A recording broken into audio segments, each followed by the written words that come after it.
Part 2 of the lessons I learned from the book, The Psychology of Money, is all about how language impacts your mindset.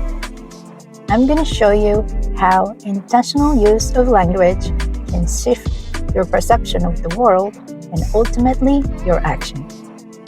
One of the main topics in the book is this. We should be careful to define the difference between wealthy and rich. It's more than semantics. Not knowing the difference is a source of countless poor money decisions. Sounds important, right? So naturally, I checked the dictionary, but it wasn't very helpful. It says, rich, having a great deal of money or assets, namely wealthy. Wealthy, having a great deal of money, resources, or assets, namely rich. No wonder most of us get confused and think rich and wealthy are the same thing. A quick internet search was a little more helpful. Rich, high income, material possessions, usually focused on right now. Wealth, long-term security, freedom, and financial flexibility. In the book, rich is also defined as current income, and wealth is income not spent. And here's the important nuance. Some people are wealthy and rich, so they do spend a lot of money. And they look rich, they look wealthy. But what we are seeing outside is the rich part, not the wealthy part. Other people who are wealthy but don't look rich because their money is quietly working behind the scenes. This is why clarity matters. So here's my question for you. How do you define rich and wealthy? Do you agree with this distinction? And what's your actual goal? To be rich or to be wealthy? Your definition shapes your actions. To accomplish anything meaningful, we often have to risk time, money, energy, and emotional discomfort like fear, doubt, and regret. If you see these as costs or penalties, it's natural to feel unwilling to pay them.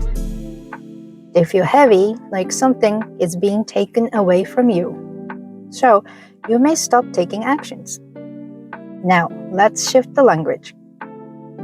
What if those same efforts are an investment?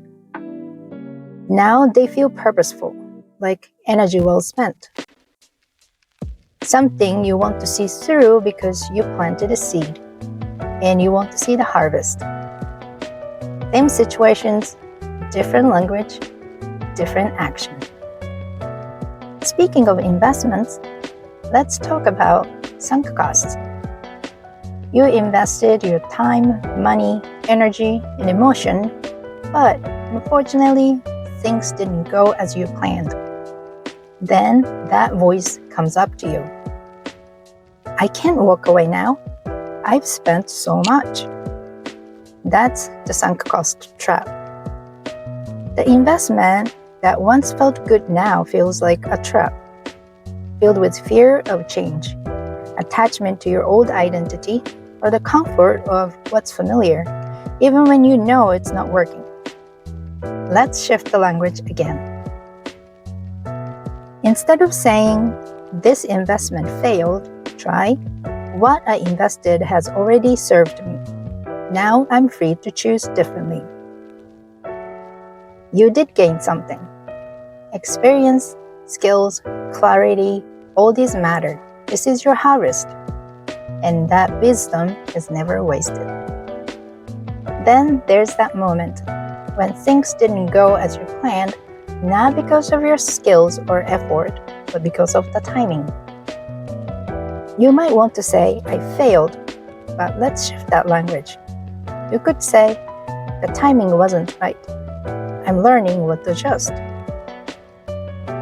And if you're like me, you may often say, it's all my fault. I'm 100% guilty of this, but let's shift the language again. I'm responsible for my choices, and I'm learning my patterns. This shift has helped me too. On the flip side, when success comes naturally or effortlessly. Some people might say something that sounds too proud of themselves, like, I made it because I just know how to win. Instead, try acknowledging the fuller picture. Skill, effort, timing, support, and opportunities all aligned. And if you think your success was only luck, give yourself credit too. My skill and timing supported me, and I had help along the way. Both can be true. Now let's talk about risk for a moment. Risk is not automatically danger.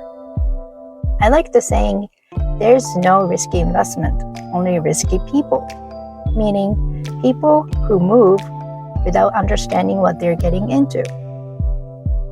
If something sounds too risky, pause and ask, is this truly a risky choice?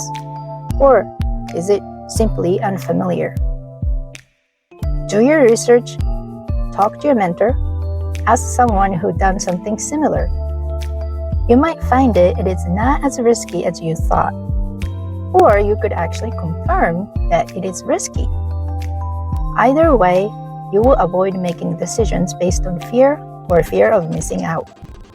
So, did this conversation help you see the pattern in the words you use every day? Language is powerful. It shapes your goals, your choices, ultimately, your actions. What one phrase you would reframe starting today? See you next time.